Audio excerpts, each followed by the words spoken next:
Bismillahirrahmanirrahim. Assalamualaikum warahmatullahi wabarakatuh. Bismillahirrahmanirrahim. Alhamdulillahirabbil alamin. Wassalatu wassalamu ala sayyidil mursalin Sayyidina Muhammadin wa ala alihi wa sahbihi ajma'in. Alhamdulillah, pada pertemuan kali ini kita akan melanjutkan kajian kitab Al-Yaqut An-Nafis dan kita sudah sampai di pembahasan najis. Qala al-musannifu an-najasah. Jadi apa itu arti najis? Kita akan kupas tuntas dalam pembahasan najis dari definisi dan pembagian-pembagiannya. An-najasatu lughatan wa syar'an. Jadi ini ada dua definisi, ada definisi secara bahasa. Jadi kalau kita lihat kamus, kita buka kamus bahasa Arab, bahasa Indonesia, maka kita akan menemukan bahwasannya an-najasah secara bahasa adalah al-mustaqdzar, sesuatu yang jijik. Walaupun itu suci, semuanya tergolong dalam arti najasah. Seperti apa? Benda-benda yang suci tapi itu menjijikkan. Seperti ingus, itu menjijikan, tapi itu dikatakan najis secara bahasa. Apa yang dikatakan najis dalam bahasa belum tentu menjadi najis dalam syariah. Contohnya seperti ingus,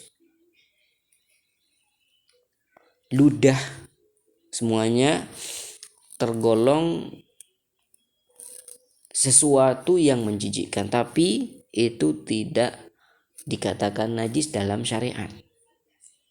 Tapi kalau dalam bahasa itu najis karena kotor. Wa syar'an, nah apa yang dimaksud najis dalam syariat? Sehingga najis tersebut kalau dibawa dalam sholat, maka sholatnya tidak sah. Mustaqdzarun yamna'u sihhatas shalah. Yang pertama, suatu yang kotor dan menjijikkan tapi mencegah sahnya sholat. Apa saja? Seperti kotoran manusia, kotoran hewan, darah, nanah dan semacamnya, itu merupakan benda-benda atau sesuatu yang kotor dan menjijikkan dan juga mencegah sahnya sholat. Sehingga kalau orang sholat dengan adanya kotoran di sana, kotoran manusia, kotoran hewan, darah, nanah dan semacamnya yang lain, maka akan membatalkan sholat dan menjadikan sholat tidak sah. Semuanya itu tergolong dalam najis secara syariat. Haitsu la murakhisah, apabila tidak ada sesuatu yang membolehkan untuk sholat dengan najasah. Ya, dalam keadaan tidak ada yang memperbolehkan, dalam keadaan tidak ada yang memperbolehkan, karena ada najis yang diperbolehkan untuk dibawa dalam saat kita sholat. Berarti ada yang membolehkan, seperti misalkan darah yang sedikit atau darah nyamuk misalkan, ya, itu ada pembahasan yang kita akan bahas, di mana seperti darah nyamuk, kalau menempel darah nyamuk tersebut ke pakaian kita, maka sholat kita tetap sah. Dan itu kita akan bahas semuanya. Jadi yang dikatakan najis secara syariah adalah suatu yang kotor dan menjijikkan, di mana suatu tersebut mencegah sahnya sholat.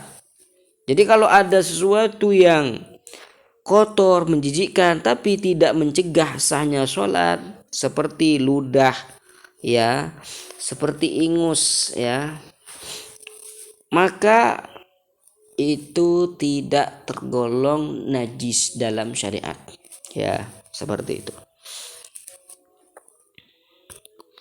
Aqsamun najasah, dan mungkin ini di pertemuan selanjutnya. Wa sallallahu ala sayyidina Muhammadin wa ala alihi wa sahbihi wasallam. Walhamdulillahi rabbil alamin.